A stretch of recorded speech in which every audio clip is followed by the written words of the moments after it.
Perilous Siege. Pride and Prejudice in an Alternate Universe. Written by C.P. Odom. Narrated by Benjamin Fife.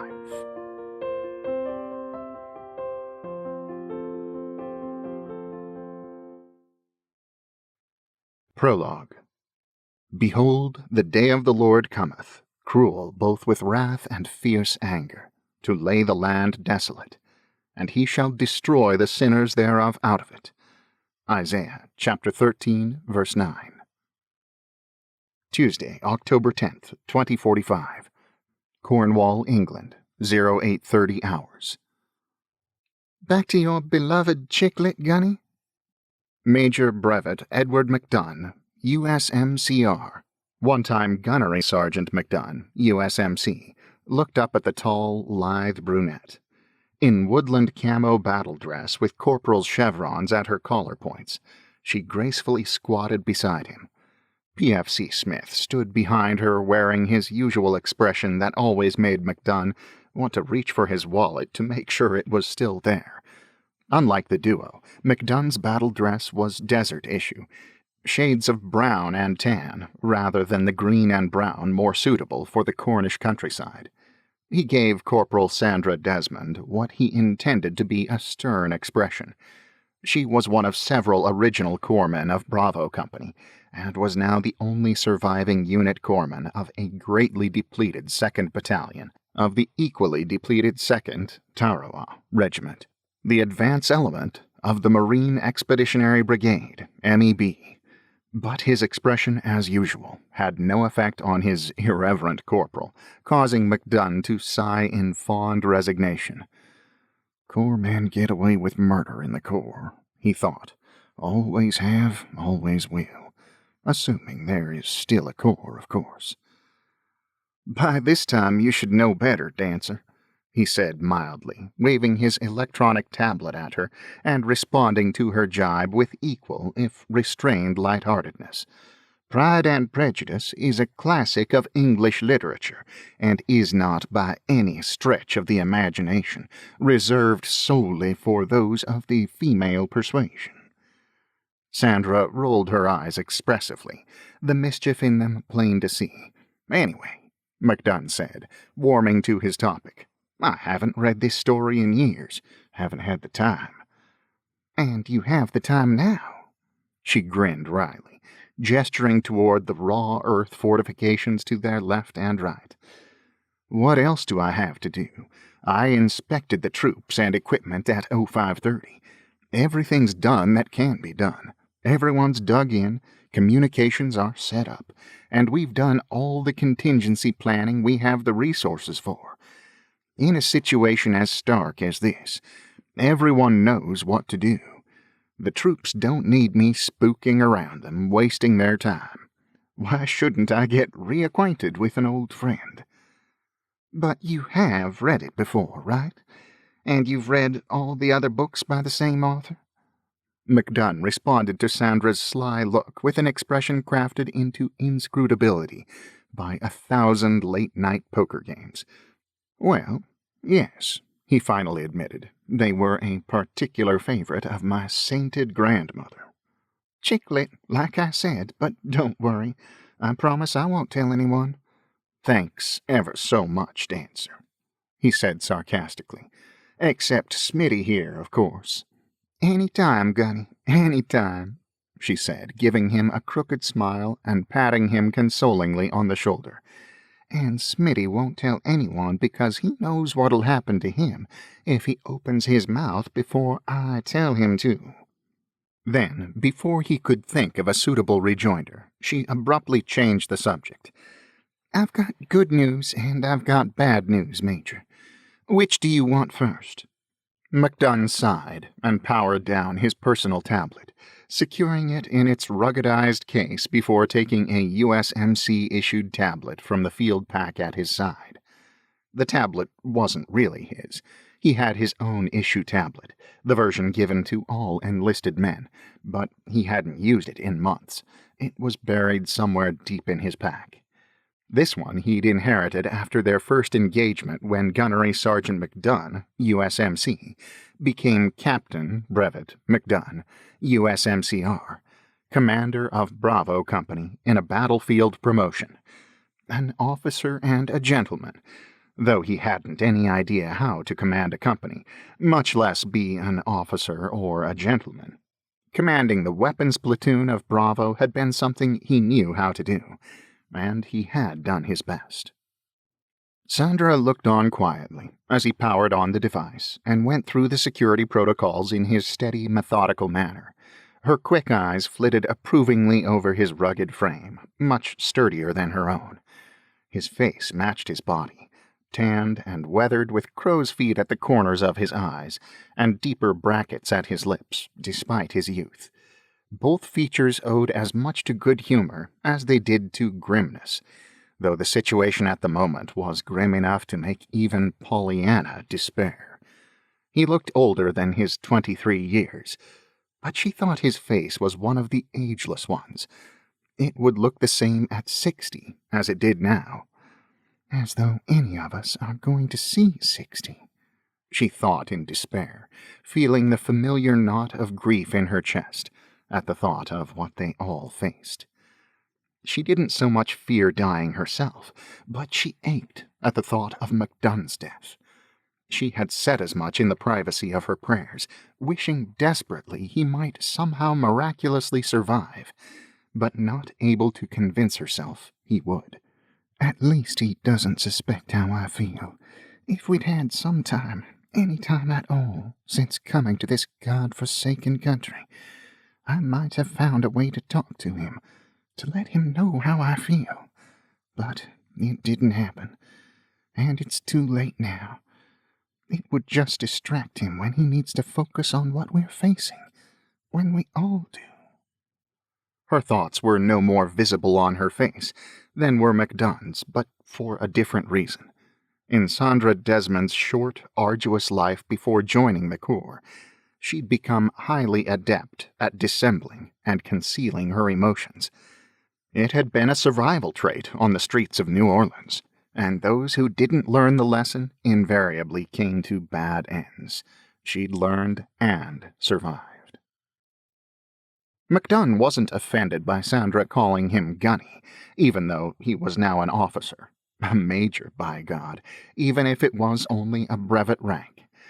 Temporary during the current emergency, unless or until permanently ratified by higher authority.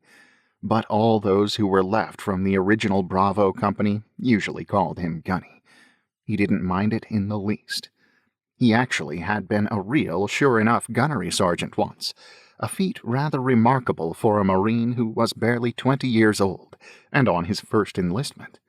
But it was a feat possibly explained by almost 4 years of intense combat in various locales around the fringes of the embattled United States, engaging a bewildering variety of terrorist and paramilitary groups trying to exploit the turmoil roiling in the entire continent.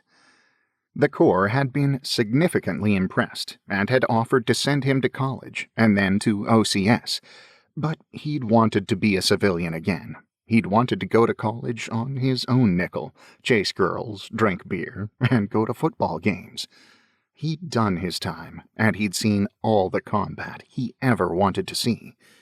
He wanted the freedom to make his own decisions, rather than have them made by the Corps. College had looked so much safer than the Corps, and so it proved for 2 years and a few months while he completed his degree in industrial engineering in record time and headed off to graduate school. The first indications of impending disaster had been the appearance of the Blight bioweapon in Middle Eastern croplands near the Iraq-Iran border. Then the long-dreaded nuclear attack from Iran had exploded with the launch of 20 medium-range ICBMs aimed at Israel, while 18 of the missiles had either been intercepted or gone astray. 2 detonated above the economic and technical center of Israel. Israel's counterattack had been devastating, and Iran virtually ceased to exist. After that, the whole Middle East exploded in a series of retaliatory strikes, and much of the area and its oil-producing capabilities were devastated. Almost unnoticed in the middle of the nuclear catastrophe had been the satellite imagery showing the spread of the blight, as brown areas grew to eclipse green croplands. With population centers devastated, radioactive fallout posing unknown hazards, and croplands disappearing, millions of refugees began to flee the Middle East. The overwhelming majority of them headed toward the countries around the Mediterranean, most of which had little remaining military capability to resist the surge, even if they'd had the political will. This included America's longtime ally, the United Kingdom, whose new king had appealed for U.S. military assistance. His military had become a shell, almost completely depleted by successive governments attempting to buy votes with money the government no longer possessed. Despite the horrifying news screamed from every media outlet, McDunn had still been rather shocked to receive a special delivery letter in January at his Texas A&M grad student office. He'd ripped it open to find that the president had declared a state of emergency and thus recalled him to active duty in the USMC for the duration of the present emergency plus 6 months. His discharge evidently hadn't been as final as he'd thought, or so said a lawyer he consulted. And here I am, he thought tiredly, back in the Corps and part of the understrength lead element of the mostly non-existent Marine Expeditionary Brigade, sent over to help the Brits stave off the oncoming horde of refugees fleeing from what's left of the Middle East, as well as what seemed to be an equal number of radical terrorists from any number of European countries.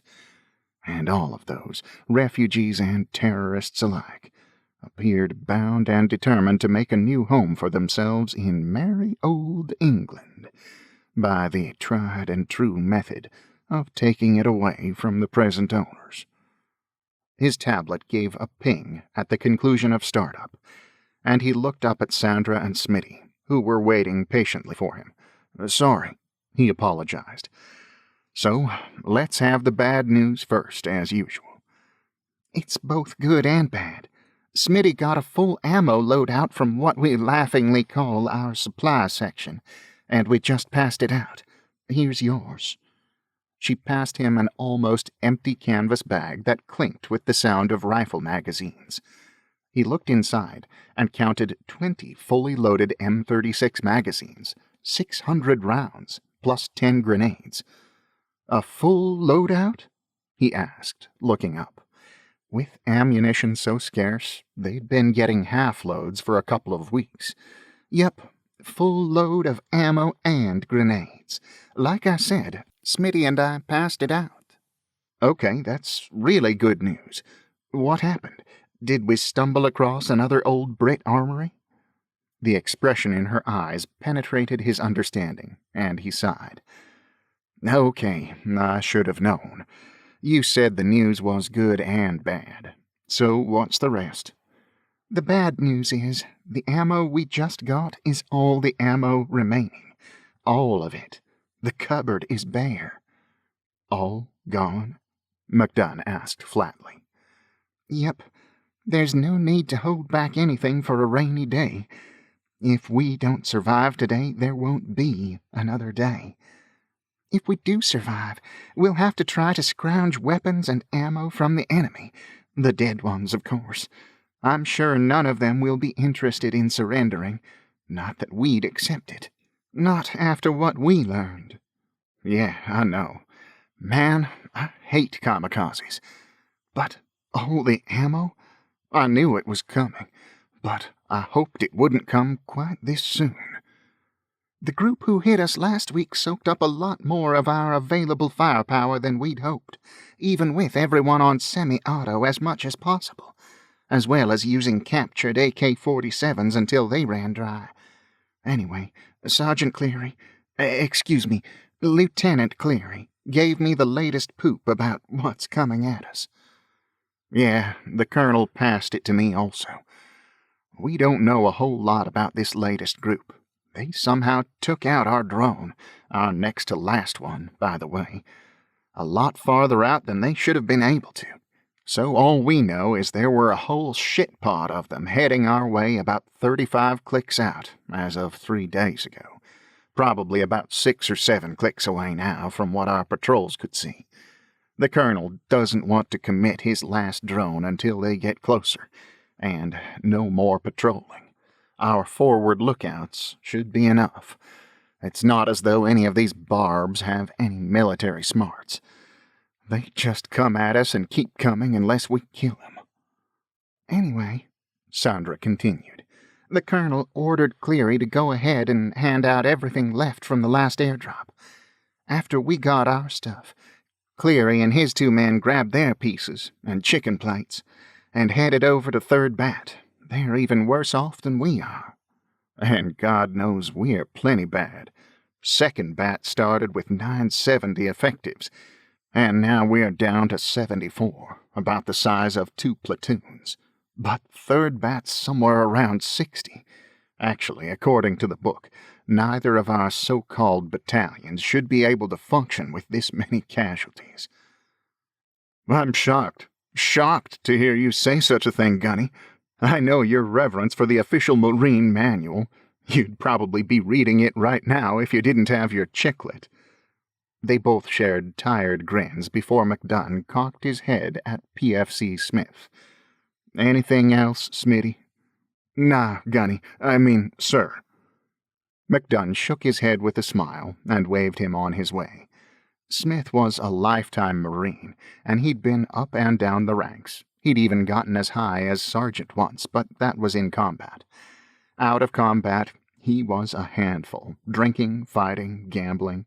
Combat stripes soon disappeared once back at base. But he was good in combat. Short, skinny, and mean. A good Marine. In combat. Turning to Sandra, McDunn said, During my first hitch, we used to joke about anything worth shooting was worth shooting twice, because ammo was cheap, while life was expensive. Now, every round is worth its weight in gold. Yeah, she said with a humorless smile. I know what you mean, even though I'm just a pill pusher. Oh, you're not too bad with your piece, Dancer, McDunn said with a grin and a wink. Your personnel file says you qualified as sharpshooter. Not as good as expert like moi, but still better than in the old days before they moved your MOS from the Navy to the Corps. That must have been weird, to have squids handing out Band-Aids to us grunts. Though I've heard the old-timers talk about how much Marines used to love their corpsmen, and how corpsmen never had to buy their own drinks on liberty. When I was going to pharmacist mate school in San Antonio, the Navy lifers used to talk about working with those lunatic jarheads. They didn't miss the old days much, even if they do have to buy their own drinks these days. I don't suppose the colonel's heard anything from the States, has he? McDunn shook his head. Nope. Communication's completely gone. 6 months ago, we had dozens of ways to communicate worldwide, but now nothing works, including our military commo. Our equipment depended too much on satellite comm, and it looks like none of the comsats are left. Now we can't raise anyone at all. Bummer. McDunn had to smile at her use of the ancient term, but much of the old stuff had been reappearing, showing once more the cyclical nature of life. Bummer indeed. Remember how we found a few old-fashioned radio sets during our retreat? Our retrograde movement, trading space for time. Call it like it is, Gunny. Retreat it was. I thought Marines never retreated. They do when they're up against a zillion barbs. Why do you always call those guys barbs? Sandra asked, her brow furrowed. Everyone else calls them ragheads, or worse, usually a lot worse. Because it's the more accurate term.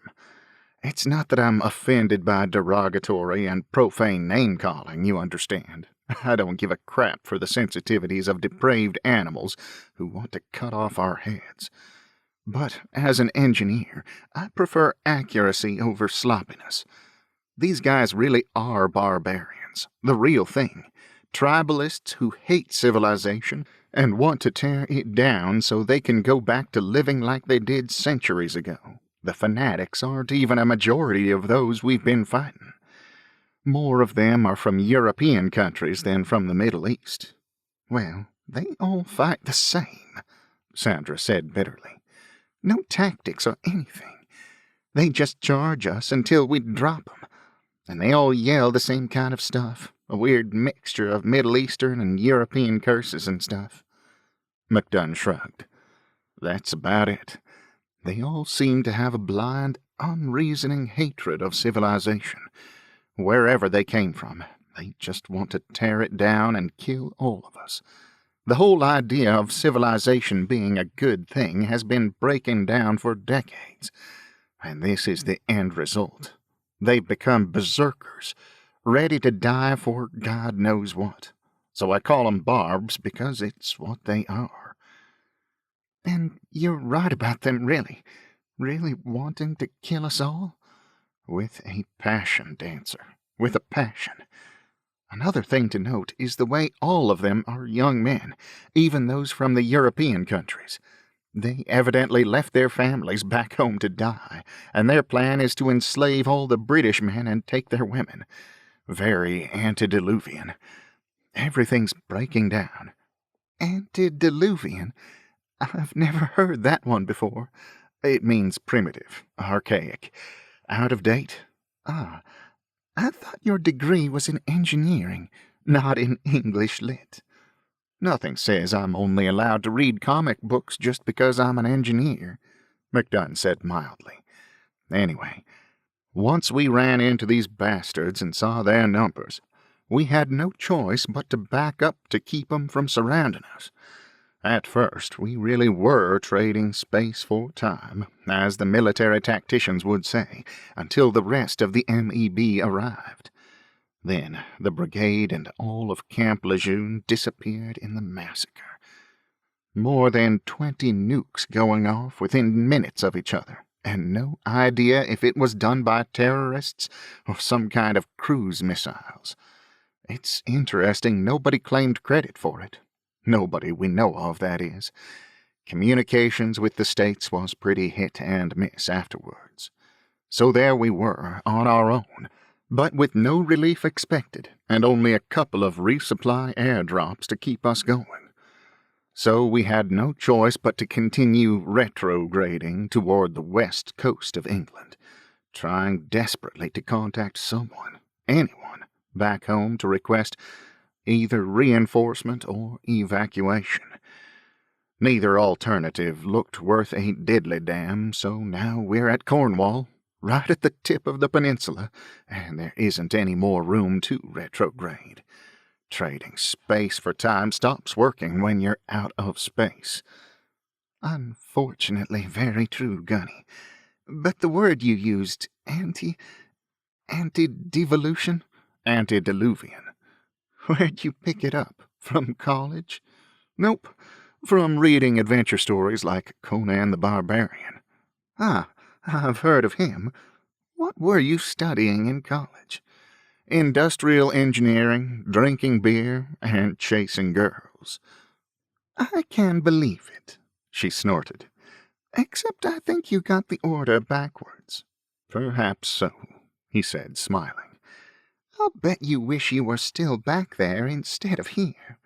Well, somebody had to be here. I wish it hadn't been me, but I shouldn't have been as surprised to get my call up as I was. Despite everything President Davis has done to rebuild the Corps, it's still a ghost of what it was in my grandfather's time. A shadow crossed his face, and he said venomously, that is, the Corps was a ghost of itself. Now, with the Lejeune nuke taking out the rest of the MEB, including all the jarheads pulled in from the west coast, there might not be anything left of the Corps except a few shreds here and there. He took a deep breath to soothe himself before he continued. Anyway, when I calmed down after opening the envelope, I knew it was because the brass figured out they were going to need some grunts who'd been around the block. They needed to balance all those newbies I saw coming in, just as I was getting my discharge. At least, they gave me back my old rank. Being a gunny again was a lot better than being a PFC. You were a gunny, but only until Captain Idranger bought it in that first firefight outside London. Then you were Captain McDunn. Brevet Captain McDunn, Dancer. Damn. I hadn't thought of Idranger in a while. Good man, good officer, but unlucky. Gotta be lucky sometimes. Yep. Everyone was really glad to hear Colonel White make the announcement. We all figured you could show those 2 new mint butter bars what to do at the very least. Her face clouded up in remembrance, and she muttered, Except those 2 didn't last too much longer than the captain. What a foul up this has been from the get-go, McDunn said, his face grim at the memory of the long, cruel retreat to Cornwall. Good intentions, but really bad intel and no reason for it. The Sats were still up when the brass was planning things, and it seems like none of them had any idea what we were heading into. Even if the entire MEB had made it over here, I don't think we could have stopped the Barbs. Not in the long run. Not without massive resupply and reinforcements. The people here being so helpless didn't help, Sandra said quietly. Even when we tried to pass out captured weapons, they just didn't seem to be able to summon the will to make any effective resistance.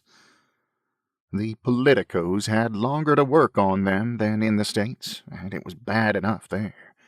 Even a decade and a half of political indoctrination back home wasn't enough to keep Americans from finally rising up and throwing the bastards out and putting Davis in.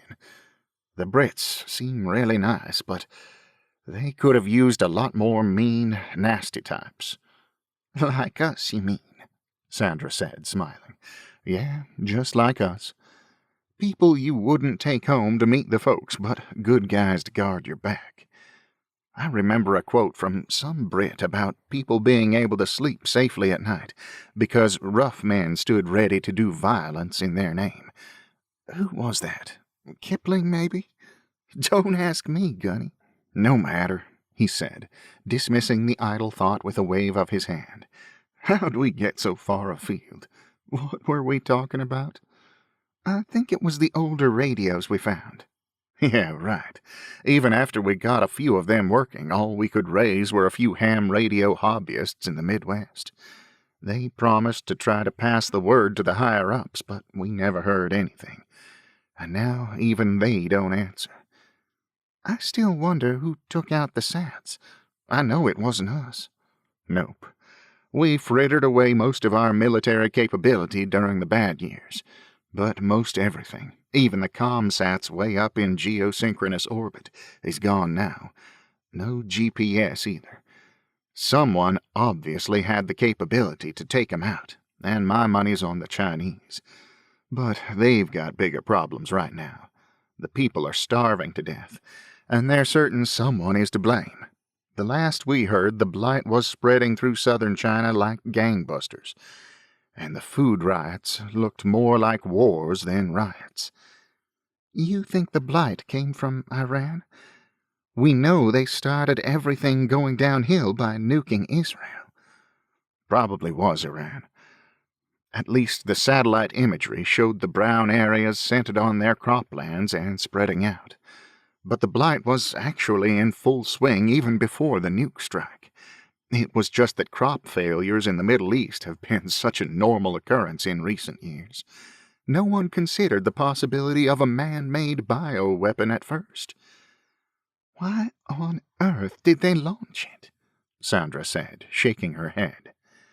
McDunn thought for a minute, reaching up to comb imaginary dirt out of his bushy and rather unkempt mustache, a habit of his while thinking. My opinion, for what it's worth, he said finally, is the bioweapon didn't get launched on purpose. My bet is it got loose through carelessness. Their tech capability and their discipline wasn't nearly as good as they deluded themselves into thinking it was. Their biotech might have managed to create the thing, but it wasn't good enough to keep it under control. Look how long it took them to develop their nuclear capability. Fat lot of good it did them, Sandra said acidly. The Israelis intercepted most of their strikes and retaliated, and Iran ceased to exist. True, but then Israel got hit by several more strikes. They got most of those also, but several got through. They got hurt badly, and now they have to worry about fallout and the blight. I'm afraid the whole Middle East and a good part of Europe bordering the area is already gone or is on the way out. That sounds like you think the whole world might be coming to an end, Sandra said incredulously. I've never heard you this pessimistic. It's too late in the game to fool ourselves, Dancer, he said, letting his weariness and despair out for the first time to the one person he was certain he could trust. The whole world has screwed up royally this time, and it may not be able to recover. What if the blight spreads to the Americas? The military wasn't the only thing we Americans degraded during the bad years, when the fanatics were trying to redesign our whole society. Both the physical and the biological sciences took a hit as well. The folks back home might have no more success stopping the blight than anyone else. And that's assuming there are any folks back home. They may all be dead already, which is why they don't answer us. The Colonel thinks there have been some more nukes, but I'm kind of dubious, McDunn said. I lean toward the possibility everything's breaking down toward anarchy or even civil war. That's a horrifying thought. I really thought we were on the way to rebuilding things, at least up until the massacre. Still, I can't help getting angry with whoever or whatever's left stateside. Even if they can't hear us, they ought to know we're still here and could send ships to pull us out. There may not be much left since the nukes took out most of the East Coast.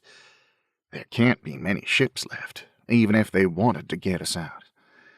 There weren't many available to bring us over here, not after 20 years of deliberate neglect. And with virtually all of the government, including the heart of our military, converted to ash, who's left to get our messages, much less respond to them? I have this dream, Sandra said, looking at McDunn wistfully. We hear jet engines, and look up to see a flight of C-17s sweeping in. I'm afraid that's even more doubtful than the ships, McDunn said, shaking his head dolefully. The Air Force general in Oklahoma who arranged the last drop told the colonel he was scraping the bottom of the barrel for it. Now, he doesn't answer either, and with half of his C-17s getting hit by SAMs from the tanker before they even dropped their load, who'd be willing to stage a repeat? We're lucky we got what we did. Those Air Force pukes showed real cojones to keep on coming when the smoke trails started filling the skies. Damn the Iranians, Sandra said venomously. It must have been them on the tanker, but who'd have ever thought they'd infiltrate a tanker before we even got here? It looked like it was abandoned, and we sure never saw any signs of life. At least we found a use for the old javelins we'd been hauling around since we ran into the barbs outside London. I was amazed it still worked, Sandra said, not half as amazed as those bastards had to have been when they saw it launch. I don't think the tanker had much oil left, but it had enough to take care of any of them who survived the strike. I'm kind of ashamed to admit I hoped some of the guys off the tanker would make it ashore. I really, really wanted to line them up against the wall. It really hurt to see those big birds unable to avoid the SAMs. The drop was a shoestring operation. The C-17s barely had the fuel to make the round trip, even with tankers, and they had to come in low to make the drop, which brought them into SAM range. Damn. Yeah, I know. One thought I've had, and it isn't a pleasant one, is there might still be somebody hearing us back home, and he's made a cold-blooded decision not to respond. There's an old military maxim that says, don't reinforce failure. Our efforts here have certainly been a failure. But we took out so many, 30, 50 times what we lost. But the Barbs have the people to lose. We don't. They're still seizing ships and heading here. We've heard some of those messages. The animals coming at us may not like or trust each other much, and they may fight each other to the death after they've killed all of us. But they hate us more. Plus, we're the only organized military force left in England. The last of the Brit military went under months ago. The two digested their unpalatable situation. Then McDunn stirred. You got any more good news, Dancer? Yeah, Sandra said, her teeth flashing in her usual brilliant smile, and McDunn struggled to hide his sudden difficulty in breathing. The surgeon finally decided the situation's become serious enough. She needed to know how to load and fire the rifle the colonel made her carry. After I picked up what little she had for me in the way of med supplies, I gave her some quickie instructions on making sure the pointy part of the cartridge points into the chamber, as well as how to change a magazine. If the Corpsman MOS hasn't moved over to the Corps, Commander August would be your CO, Dancer. She's a good egg, just kind of impractical outside of her surgery. She turned somber and continued. She swore to me she'd make sure none of the Barbs got their hands on her patients. It was kind of gallant, even if it was rather pathetic. Damn the Iranians. I wish President Davis had hit him with nukes when he first became president back in 30. No nukes. What? Sandra said in outrage. What do you mean, no nukes? Nuclear weapons don't last forever, McDunn said mildly. Neither do ICBMs. They both need maintenance and regular testing. After a couple of decades of neglect, the cupboard was full of useless missiles and inoperative warheads. I never heard that. It wasn't advertised, but it was an open secret to us grunts before I got out. Davis tried to build things back up. That's why I saw so much combat during my enlistment. We were buying time, keeping the terrorists busy, while the government tried to get the economy and the military back up to speed. Restoring our nuclear capability was just one of the things on the list. The president ran out of time. We all did. There was almost a minute of somber silence. Then Sandra shook her shoulders and deliberately tried for a lighter mood to end the conversation. So now, I suppose, you'll be returning to your literary classic? I could use a little escapism right about now. What about you? I need to make the rounds and make sure everyone has their medkits in the correct BDU pocket. Probably everyone's shipshape. All the careless ones haven't made it this far. But it's something to do. There was nothing really to say after that, so she rose and left. McDunn watched her go, pushing down the approval he felt at watching her graceful, cat-like prowl, or the many other attributes he liked just as much. Then he sternly made himself shove those thoughts back into the box in his mind he'd labeled wishful thinking. When he had his thoughts about as close to composed as he could achieve, he got out his personal tablet again and opened it. Maybe I can get through the meeting at Pemberley before the bastards show up. Tuesday, October 10th, 2045. Cornwall, England. 09:55 hours. McDunn didn't get far in his reading before the Barbs made their appearance. He'd known they were getting close from his landline connection to Colonel White, who used his sole remaining RPV drone to scout their advance. But the drone had gone dead a half-hour before, even as the lookout posts started filtering back to their lines to report all the barbs in the world were coming at them. It didn't even take PFC Smith shouting, "Here they come, Gunny," to alert everyone. 15 seconds later, a weird whistling filled the heavens, accompanied by a few shouts of "Incoming!" to alert everyone. But few of the Marines left in the battalion had ever heard the dreaded whistling sound of mortars, McDunn instantly realized, even the vets. The bad guys they'd faced usually didn't have anything heavier than rifles and grenades. "Mortars! Incoming mortars! Get down, Bravo!" he bellowed. The term wasn't exactly accurate, since the unit he commanded was the skeletal remains of 2nd Battalion, but everyone seemed to get the message and hunkered down in their fighting holes. "Where'd the bastards get mortars, Gunny?" Sandra shouted from the hole next to his. He'd positioned her in the center so she could go either left or right when her services were needed. "I don't know," he yelled back, as he heard the dull crump of shells exploding far to their rear. "If you hear 'em, it means they're going over. You likely won't hear the one that's going to land in the hole with you, so stay down." As though he was foretelling the future, the next series of whistling sounds included a smattering of nearby rounds going off before the whistling was heard. It also included a high-pitched call for a corpsman. "Gotta go, Gunny," Sandra yelled back, and immediately was out of her hole and scuttling left.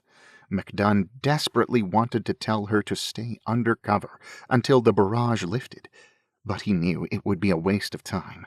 In any case, he had problems of his own since he needed to see where the bad guys were. So he stood up high enough to look over the lip of the barricade in front of his fighting hole, his binoculars to his eyes. He was thus standing high enough so the next mortar shell, which buried itself in the dirt at the base of the barricade, went off without any whistling sound whatever and blew him backwards through the air. He was unconscious before he hit the ground, grievously wounded, but not dead. 2nd Battalion had lost its most experienced leader within a minute of the outbreak of battle. Their last battle. Tuesday, October 10th, 2045. Cornwall, England, 1140 hours. It was the sound of a man screaming in a frenzy of pain and terror beyond his comprehension that brought McDunn to his senses. He was immediately aware of terrible agony deep in his gut, and he instinctively froze to avoid making his torment worse. But the scream sounded again, and it wasn't his own cry, so it had to be one of his men. One of his men was hurt, terribly hurt. He was needed. Duty was a stern taskmistress, and it was duty that forced his eyelids open to witness the horror. The ground was carpeted with bodies, 2, 3, and 4 deep, draped over the lip of the barricade his Marines had thrown up to protect their positions. Bodies covered the ground behind the barricade, some in Marine camo, but most dressed in the weird assortment of rags the barbs favored. But the horror came from the vision of 3 people who weren't dead. The screaming came from PFC Smith, who was clearly badly wounded but not yet dead. He was being held by one very alive barb, who looked European, while another one dressed like a jihadi had just begun to saw on Smitty's throat with a long knife. The grievously wounded Marine screamed again, trying to jerk his arms free from the barb who held him, and laughed at his captive's terror. It was the laugh, cruel, exultant, and barbarically savage, that cut through McDunn's concern over his own wounds. He was lying on his side, curled up around his belly wound, but his right arm was free. Without thought, he unfastened his shoulder holster and jerked out the HK Colt 13mm pistol his parents had given him during his first enlistment. The safety came off with a click that made the barb with the knife look up. The dirty-looking jihadi had just silenced Smitty by cutting halfway through his throat. and the sound made him look around in time to take the first round between his eyes. McDunn saw the hole open up, and the man's head snapped back on the initial impact and then forward as the hollow point round exited the back of his head. He simply dropped to the ground. McDunn's front sight blade was already on the second barb, who had dropped Smitty and was trying to get his AK-47 off his shoulder. He jerked as the Major's round hit him under the throat. That's probably a fatal shot, McDunn thought in a weird, preternatural calm. But he took no chances. 3 other shots impacted the barb in the torso before he collapsed beside his brother-in-arms and their victim. McDunn instinctively put on the safety and returned his pistol to its shoulder holster, snapping the strap over it before his calm disappeared. Then there was nothing but the throbbing agony in his gut, and he felt himself spinning downward again.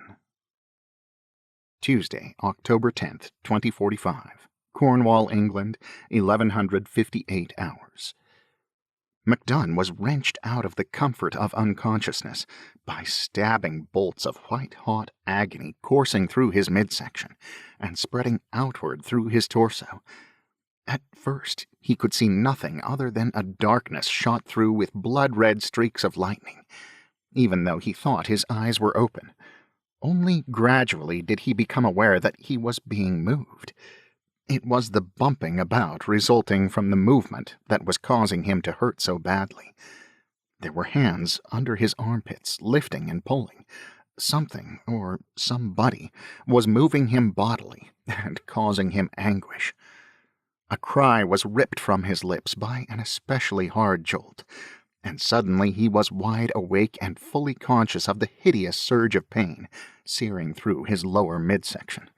A belly wound, he realized, struggling to find his voice. A belly wound, and I didn't even fire a shot. Some warrior to go down like this. Just like a ranger in the first firefight. My luck finally ran out. Someone's pulling me, got me under the arms. It can't be one of the barbs. Dancer, he croaked, hoping it might be his corpsman because of the sudden image of the lovely girl being buried under all those bodies he'd seen was excruciating to consider. Is that you, Dancer? I am not a dancer, a rumbling voice said in a strangely accented English. But I am a friend, Yank. Oh, yes, very much a friend of anyone who fights these murdering butchers. Hurts. I know, but ye must be strong. I must get ye into the cave before more of the swine return, drawn by your shots. Ye and the others killed almost all of them, but there are still a few. Despite the pain gripping him, McDunn recognized he was not in a position to reject assistance from someone, anyone who called himself a friend. He gritted his teeth and forced himself to endure the jolts as his unknown benefactor pulled him over the ground and through the heaps of bodies his foggy vision revealed. He was impressed by the strength of the other man. McDunn wasn't small, and pulling him had to be difficult. The light of the sun was suddenly blocked, and he saw rock all around him in the dim light filtering through a thick screen of bushes at the mouth of the rock tunnel. Finally, he found himself dragged into a cave lit by many candles. Please, Yank, the man behind him said. You must try to stand. I cannot pull you to your feet without your help. McDunn opened his eyes fully to see he was sitting on the rock floor of the cave, beside a massive rough stone, about 3 feet high and 6 feet long. With the help of his protector, he managed to struggle to his feet, though he could not stop himself from groaning from the nauseating surge of molten fire flaming through his belly. Can you swing your leg over the siege and sit on it? You have lost much blood, and I may have to send you early, even though you would not go where you're supposed to go. The words were discernible despite the man's accent, but they made no sense whatsoever. But the man had made his order clear, So McDunn, bracing himself on the rock with his hands, managed to swing one leg over it.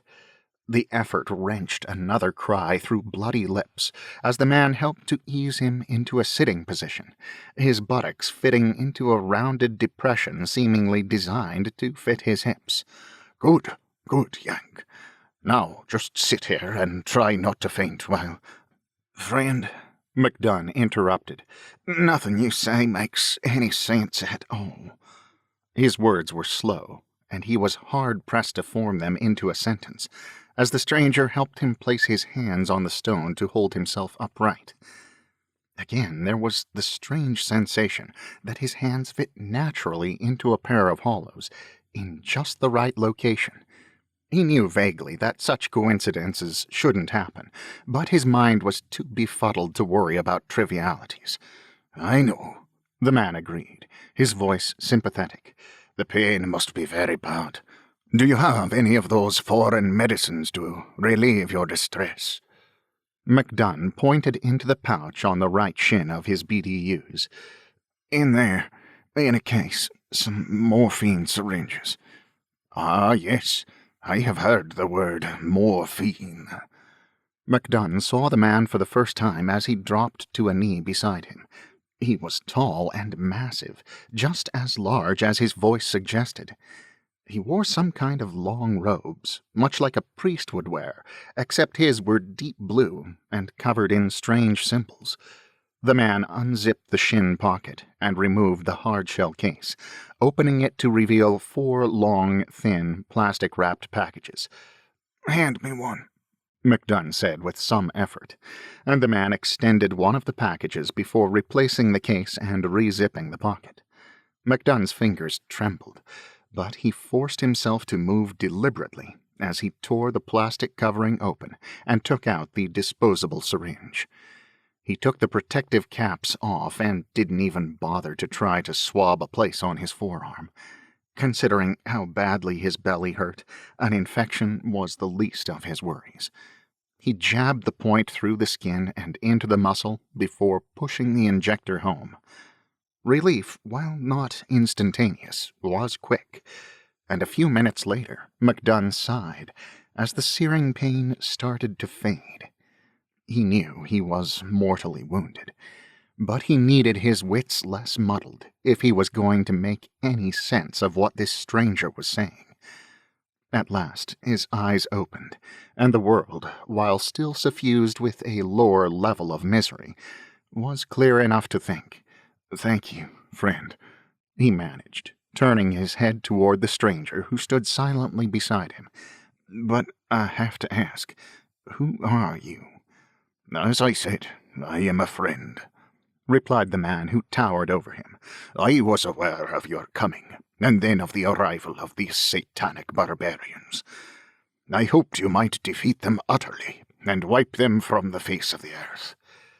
Too many, and too few of us. Were there any other survivors? My corpsman, she's—" "Ah, one of your female warriors. But I saw only 3, and I looked at them closely. Sadly, they were dead. Was she important to you?" Yes, McDunn said, the pain in his belly matched by a different kind of pain, one that seemed to clutch his heart at the confirmation of Dancer's death. "She and I, well, we—" But there was nothing he could say at this final touch of grief, so he buried his chin in his chest and tried not to think of what might have been. "I am very sorry, Yank," the stranger said, his rumbling voice soft and tinged with clear regret. "I searched when the sound of your guns grew quiet, but all I could find had perished, save only 1 or 2 of the savages very far off. They were looking through the dead, so I had to be careful as I searched. But I examined as many as I could before I found you. None of your fellow soldiers were alive." "Marines. We were Marines, not soldiers," McDunn corrected automatically, thinking of the men and the few women who died in the firefight while he was unconscious. His men, his friends, dancer.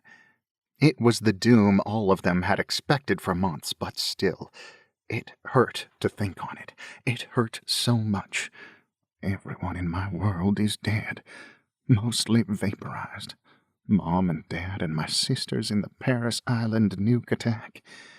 Virtually all of the corps in Lejeune, with so many pulled from Pendleton to beef up the numbers for the brigade. Everyone from high school, since most stayed close to Beaufort. My whole world gone. I would have thought you did if I was not looking for you, the man said, since I sensed your presence from inside my cave. Sensed me? McDunn asked. What does sensed mean? I felt you here, the man said, tapping his head. I can always sense those who are meant for the siege, so I knew you were alive, especially after I heard the shots break the silence. McDunn shook his head, wishing the man wouldn't keep talking nonsense. Thanks. I didn't want to die at the hands of those murderous devils. But who are you, anyway? My name is McDunn, by the way. I know, the man said, pointing to the name tag on McDunn's chest. My people named me Caswallon in the ancient tongue, though it is not the name I used in the outside world. But that world is gone now, and I will be Caswallon for as long as I remain in this world, which shall not be long. I am descended from a line of priests who marched with Arthur's army almost 2 millennia ago, and these robes are those of my profession. I have the gift of sensing those of Cornish descent. That is how I knew you were still living. All of my family considered ourselves American, no matter where we might have come from. I suppose I'm part Cornish, since my grandmother and grandfather, on my mother's side, immigrated to America from Cornwall. But I didn't pay much attention, and neither of them talked about it very often. But who is this Arthur you keep mentioning? I knew you were of Cornish descent when I first sensed you, and Arthur is King Arthur Pendragon, ancient and rightful ruler of these lands.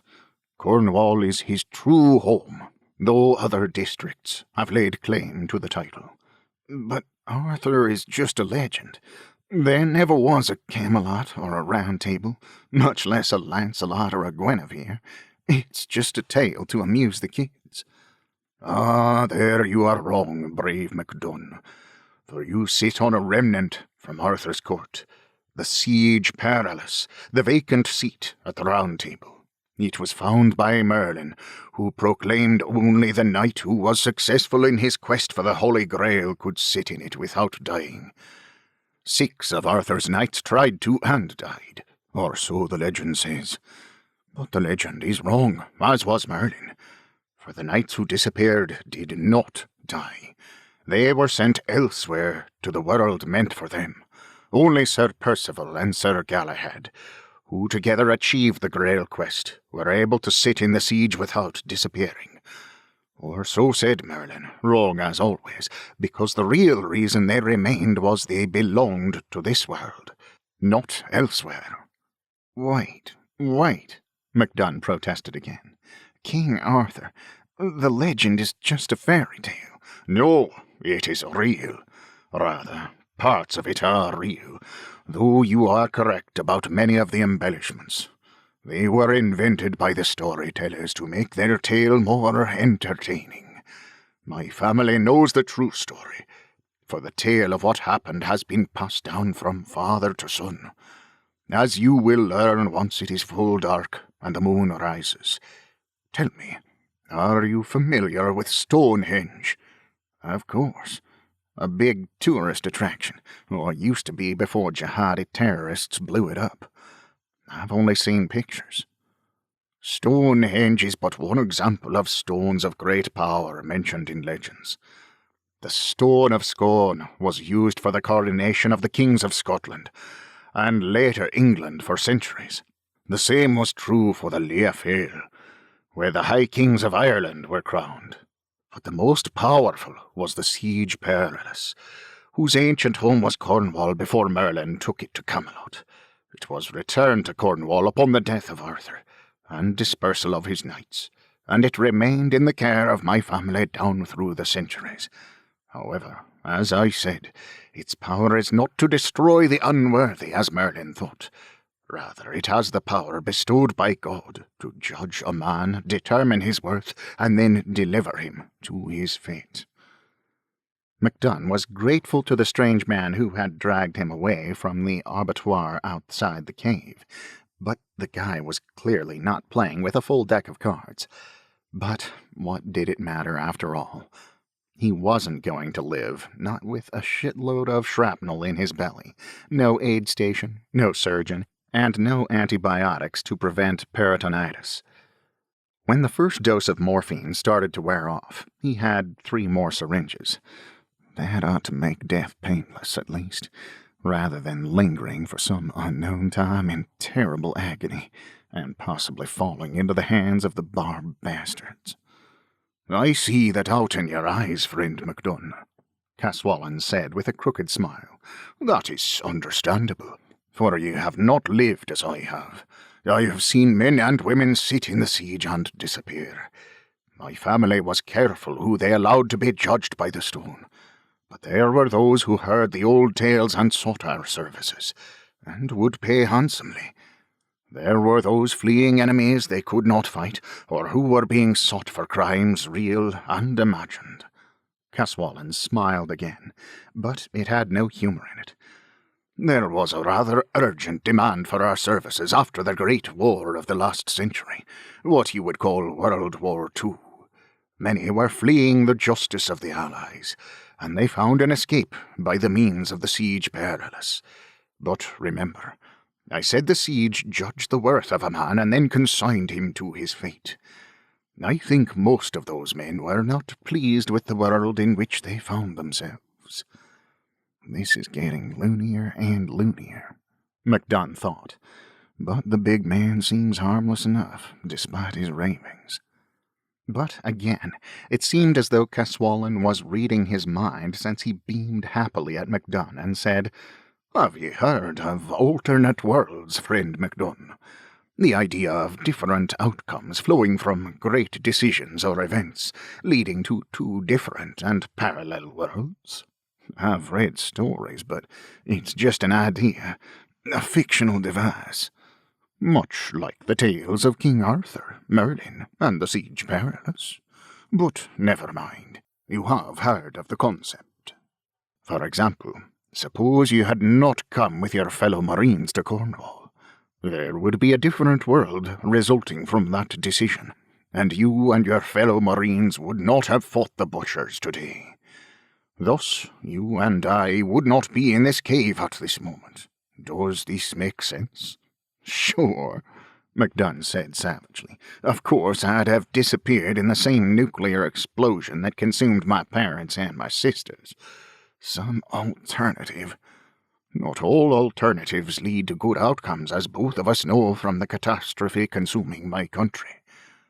"In that case, I would think you would wish to make use of your Siege Perilous yourself to escape this catastrophe. Why haven't you?" "I will in good time. I have dispatched all my family and all of our close friends.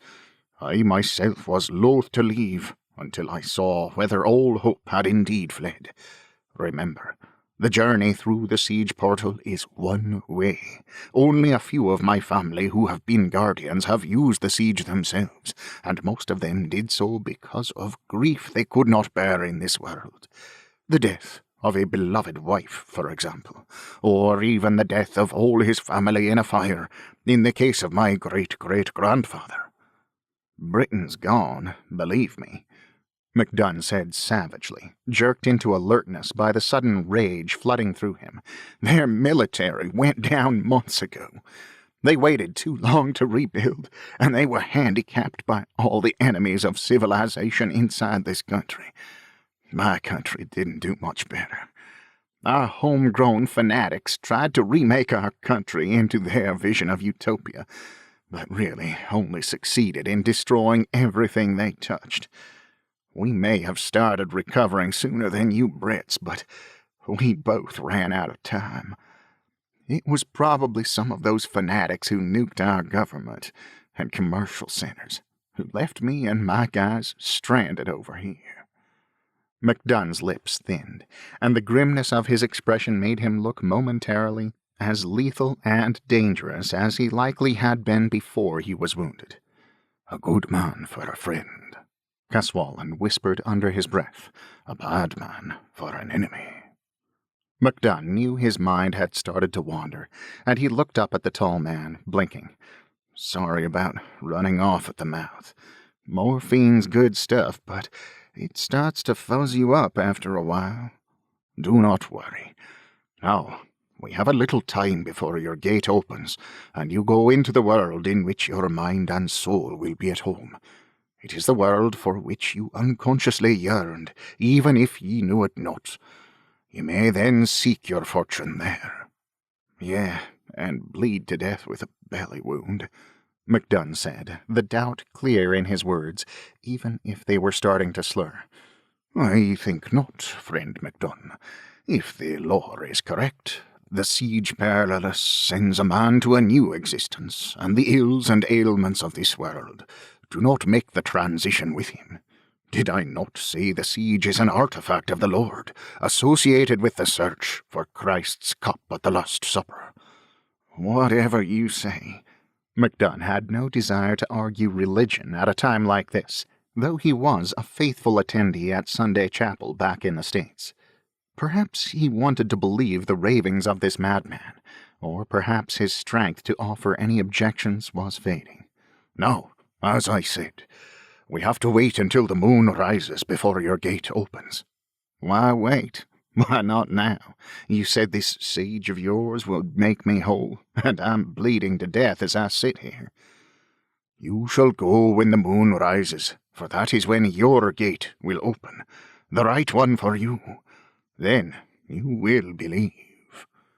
Caswallon smiled at him beatifically, and McDunn desperately wanted to trust his smile. "So there is a bit of time, and you may take a few things with you, but only what is on your body or which you hold in your hands. Is there something I might find for you outside? But I must be quick. There may still be savages left alive." "Rifle," McDunn said with difficulty. His mind was becoming clouded from the morphine, and he could feel he was on the verge of unconsciousness. "Working rifle, and some ammo if you can find it." Then the dizziness swept over him, and he felt himself falling into welcome unconsciousness. He had wanted to ask for his pack, which had been in his fighting hole, because of the valuables in it. His computer tablets, pictures of his parents and his sisters, Jill, Teresa, and Megan. His grandfather in his dress blues when he was a sergeant major of the whole blessed Marine Corps. His grandmother who so loved Pride and Prejudice. His graduation picture and one of his high school football team. All he had left of his world. The world that was gone. But he was the one that was gone. Gone into unconsciousness and into relief from the pain. When McDunn's head dropped to his chest, Caswallon was alarmed and feared the wounded man had died unexpectedly. But his concern ebbed as he saw the easy rise and fall of the man's breathing. He seemed stable sitting on the siege, with his arms holding him up, so mumbling a quick prayer for this stalwart warrior's welfare, Caswallon left the cave. McDunn came partially out of his stupor when he felt hands on him, pulling his arms to the side before a heavy weight settled on his shoulders. Another weight went over one shoulder, and other items were tucked up against his belly. He felt his hands being thrust under straps, which were wrapped around his forearms. He was grateful when the hands stopped jostling him, since every movement caused his belly to hurt again. It appeared the morphine was wearing off. Dimly, he thought he heard voices speaking to each other, but that couldn't be. No one was left but him and this strange guy, Caswallon, the guardian of the Siege Perilous he had called himself, though McDunn was starting to think of him as the Druid. Then Caswallen's voice boomed off the walls of the cave, chanting strange words McDunn couldn't understand in a language he'd never heard. Finally, the words were ended, and a sharp crack resounded through the cave, as though a hammer had hit stone. "No!" Caswallen said, his voice thundering through the cave. There was an indescribable moment in which the whole universe twisted into a pretzel, coupled with one of wrenching, nauseating fire in his gut. But the pain somehow thinned out, and then it disappeared completely. McDunn felt himself thrust into a weightless, timeless nothingness. In that moment during which time had no meaning, McDunn was finally overwhelmed by everything he had lost. His family, all his friends from high school and the Corps, and most of all, the one whose loss hurt the most because she was the love that might have been. He felt himself falling through nothingness. "Dancer," he groaned, the pain in his heart worse than the pain in his belly. Then he hit hard, and... Chapter 1.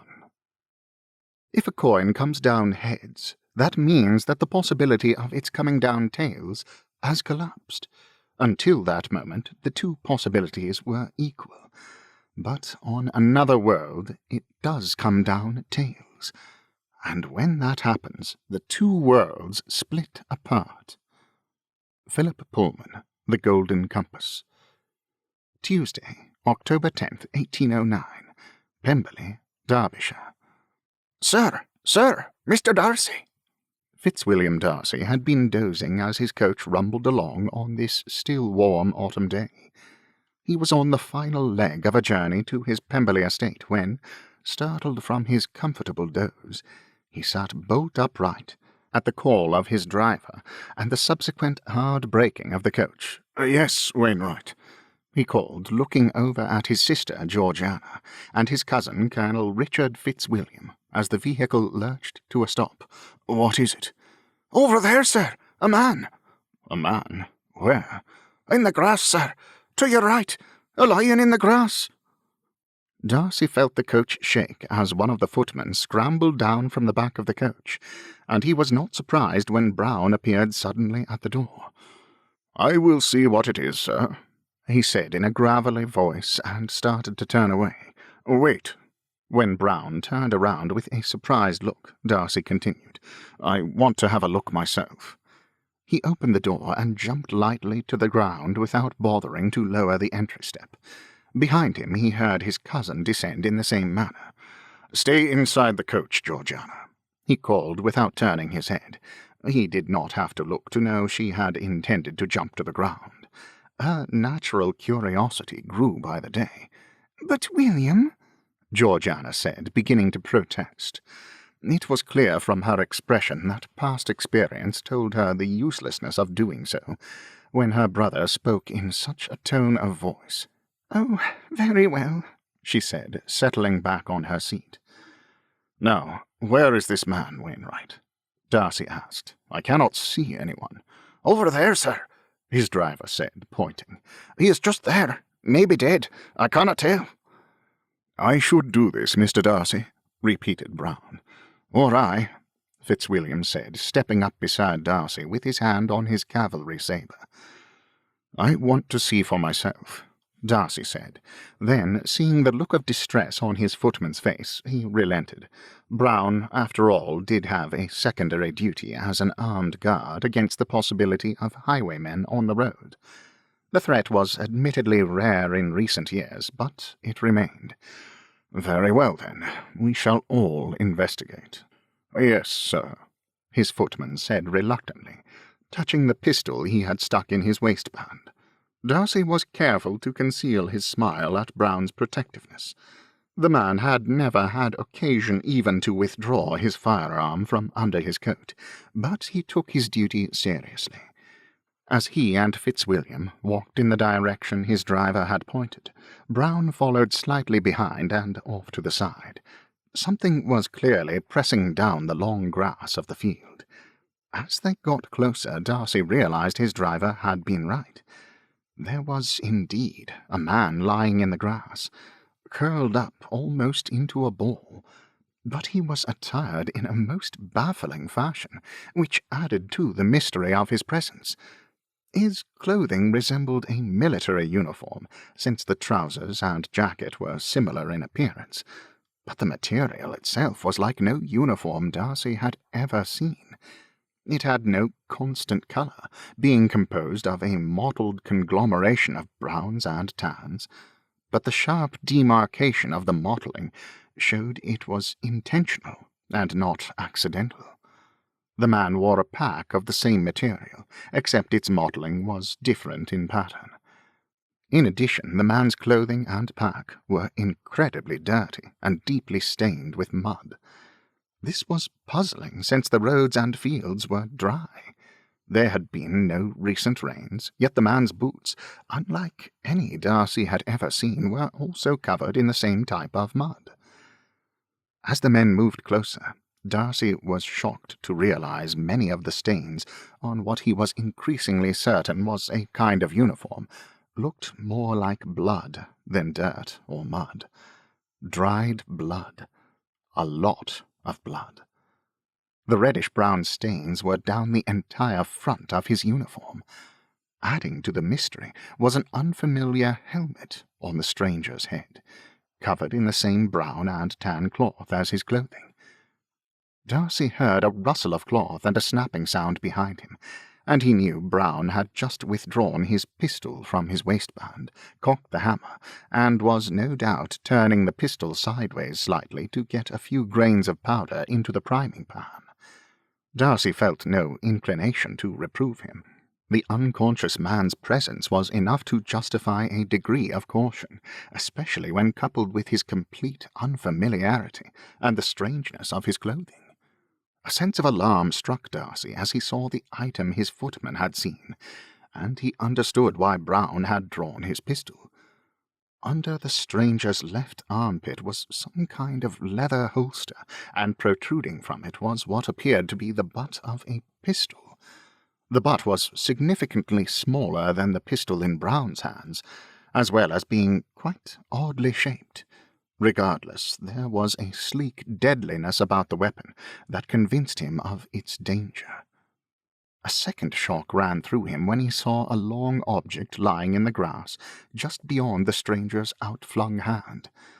From its length and similar appearance of precision as the pistol, Darcy was certain the long object was also a weapon of some kind.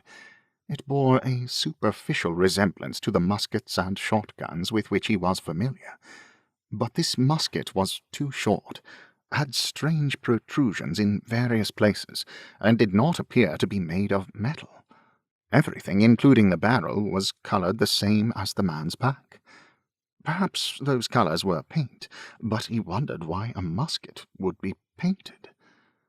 Darcy stopped about 10 feet away and regarded the stranger. He was deeply tanned but unshaven, with several weeks of dark beard. He could see the man's clothing was not only dirty and bloody, but also badly worn with numerous tears, especially about the knees and elbows. Some type of bulky vest or harness was strapped about his torso, supporting numerous pouches bulging with unknowable contents. There were also pockets everywhere about his clothing, on the sleeves and down his baggy trousers, all of them bulging like those on his vest. He lay quietly on his side, breathing slowly and deeply, and the large pack strapped to his back looked vaguely like the packs worn by soldiers, illustrated in the London newspapers. For the first time, Darcy noticed several canvas bags nearby, and he realized the mottled colouring of the bags had made them almost blend in with the vegetation. He looked over at Fitzwilliam, but his cousin only shrugged his thick shoulders. His military experience apparently did not provide any more answers than Darcy's civilian knowledge. But caution seemed advisable. The man might look rough and bedraggled, but he was also large and muscular, with broad shoulders and large hands, somewhat resembling Fitzwilliam, who was a colonel of dragoons, and a rather formidable man in his own right. The two shared the same weathered features acquired by a life spent mostly outdoors. Unable to bear the mystery any longer, Darcy ignored the voice of caution sounding a warning in his mind, and stepped forward to nudge the sole of one of the stranger's boots with his cane. It was only a slight touch, but the results were both startling and violent. With a rapidity that caused the three men to recoil backward in complete surprise, the stranger seemed to explode up from the ground. With astonishing speed he rolled abruptly to the side, while simultaneously whirling about and half-rising. His head whipped about in a blur, quickly scanning the surroundings before fixing on the group of men in front of him. A click sounded as he came to a halt on one knee, and Darcy realized that a strange-looking pistol had somehow appeared in his hands. It must be the pistol from beneath the man's armpit, and it was held in a completely unfamiliar manner, supported by both his hands. The sight of the pistol caused Darcy to freeze instantly and completely.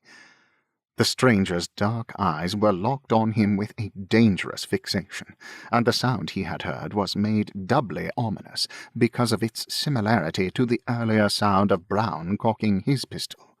"Brown, do nothing!" Darcy barked the command. He instinctively realized he had made a grave error. The strange pistol was not pointed at him, but rather at Brown, and the muzzle, while clearly not as large as the pistols with which he was familiar, seemed even more deadly. No one moved for a long second or two before the stranger spoke. "He's with you?" Darcy gave a jerky nod. "I haven't fired," the stranger continued, "since the muzzle of your man's blunderbuss isn't exactly pointed at me, and his finger isn't on the trigger. Please have him lower the pistol and uncock the hammer. I don't want to kill anyone over a misunderstanding, but I also don't want to die by mistake either. And I won't warn him again." "Brown," Darcy said quickly, "put the pistol away." "Yes, sir," Brown said reluctantly, and Darcy heard the sound of the pistol being uncocked, and the subsequent rustle of cloth indicating it was being returned to its place. "And perhaps, if the big man in the red coat might loosen the death grip he has on that large knife he has part way out of its scabbard, I'll holster my pistol." Out of the corner of his eye, Darcy saw Fitzwilliam reluctantly lower his sabre back to its sheath, and uncurl his fingers from the hilt. He felt a bit of amusement of the way the stranger referred to his cousin's beloved sabre as a big knife, though he was not sure Fitzwilliam shared his amusement. "Better," the stranger said, standing up. "Much better." He touched something on the small black pistol. It made the same snapping sound Darcy had heard previously, and he put it back in the holster and buckled a strap over it. Darcy saw he wore a matching holster with a similar pistol beneath his right armpit, and he also had what might be another rifle over his back under his pack. The weapon was covered by a multicolored canvas sheath, with a long belt-like strap across his chest, holding it in place. Clever idea, all those belts and straps, thought Darcy in wonder. It would make sure they stay in place when galloping about a battlefield. But how did he unfasten the strap so quickly when he awoke? "I did not mean to startle you," Darcy said, but the stranger waved away his apology. "And I didn't mean to startle you either. But when I felt something touch my boot, well, where I've been lately, you wake up instantly, or you might not wake up at all. It tends to make one twitchy when startled." "Ah, yes," Darcy said in confusion. "Twitchy. Interesting word."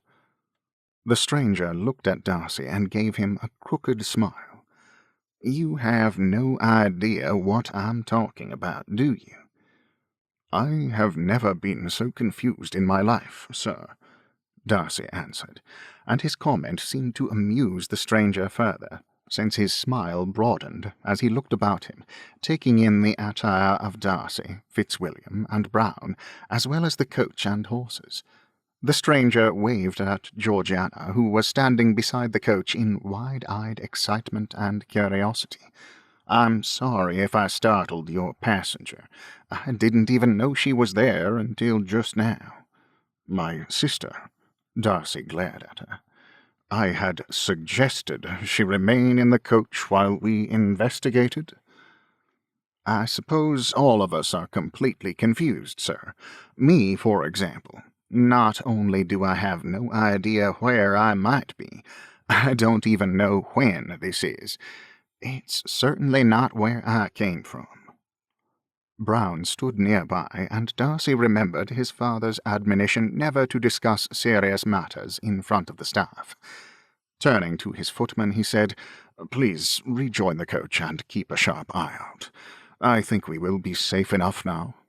"Aye, sir," Brown said dutifully, but the tone of his voice made it clear he did not fully agree with his employer. Darcy waited until he had mounted the coach again before turning back to the stranger. "You do not know where you are?" Darcy asked, his surprise evident. When the unknown man shook his head, it seemed to make him aware of the helmet on his head. He unsnapped the strap and removed it, revealing a mop of dark hair that had not been barbered in quite some time. "I'm not at all sure how I came to be here," the stranger said slowly, with visible uncertainty. "If it would not be too much of an imposition, might you first tell me where I am?" "You are on my land. This is a meadow on my estate, sir," Darcy answered with a trace of irritation in his voice. "Ah, so I'm a trespasser. Very serious, sir. Very serious indeed. But since I wasn't aware I was trespassing, perhaps you might enlighten me as to just where I'm trespassing. I assume your estate's in England." Darcy openly smiled at the renewed evidence of humour in the stranger's speech, as he had consciously modified his speech to match his own. Except for the use of those contracted words, Darcy thought.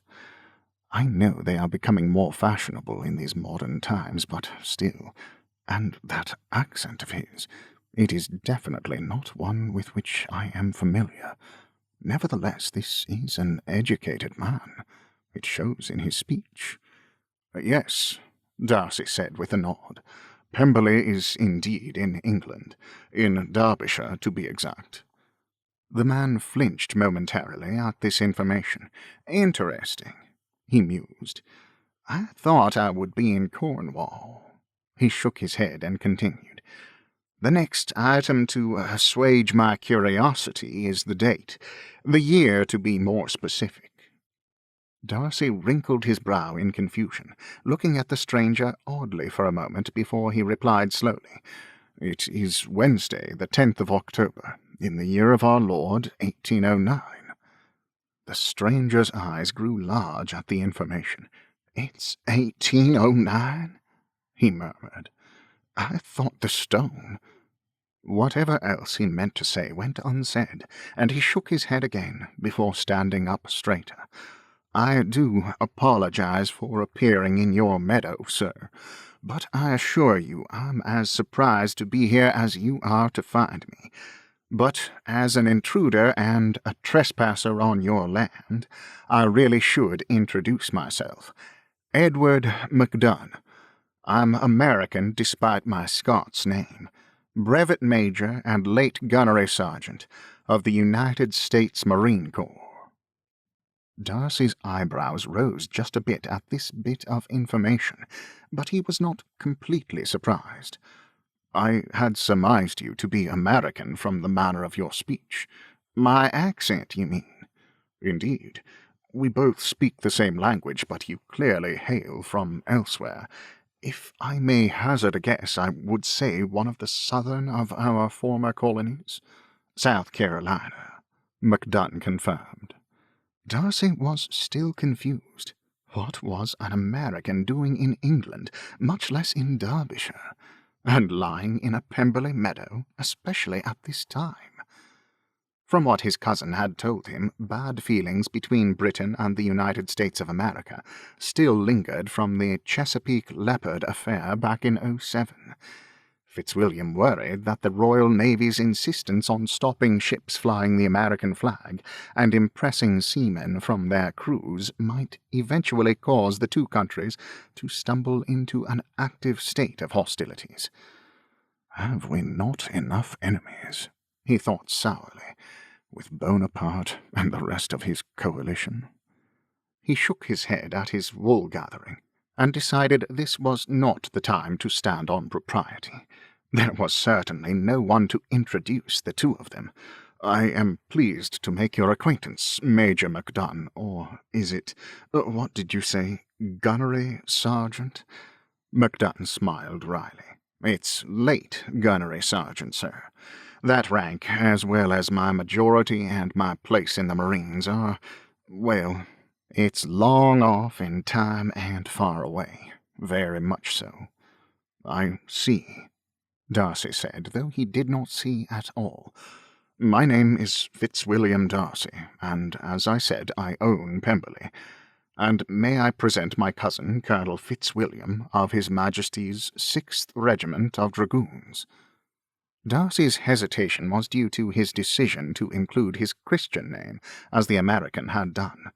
It was not usual, but he supposed Americans had different customs.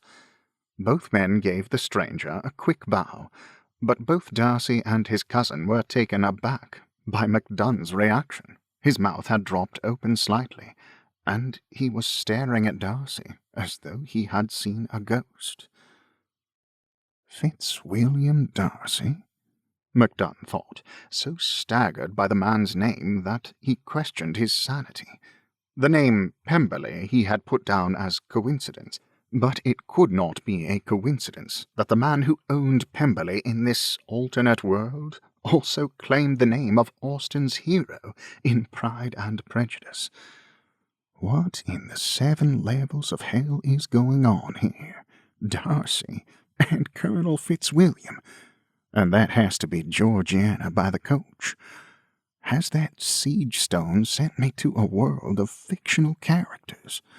Characters created in the imagination of an unmarried author of old-time novels? But this man, this Darcy, said this is his estate. Pemberley in Derbyshire.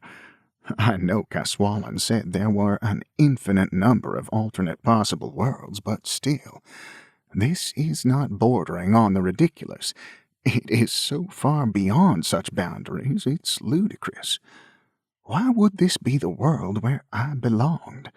I would have thought it would be fighting Nazis or maybe the Japanese in World War II.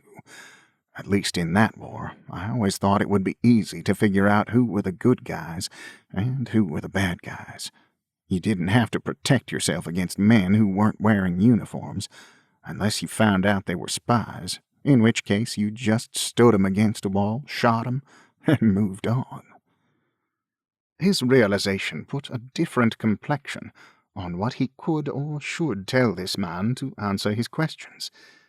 If Caswallon's rock had just sent him to an earlier time in his own world, the concept referred to as time travel, he would have worried about changing the future by something he did in the here and now.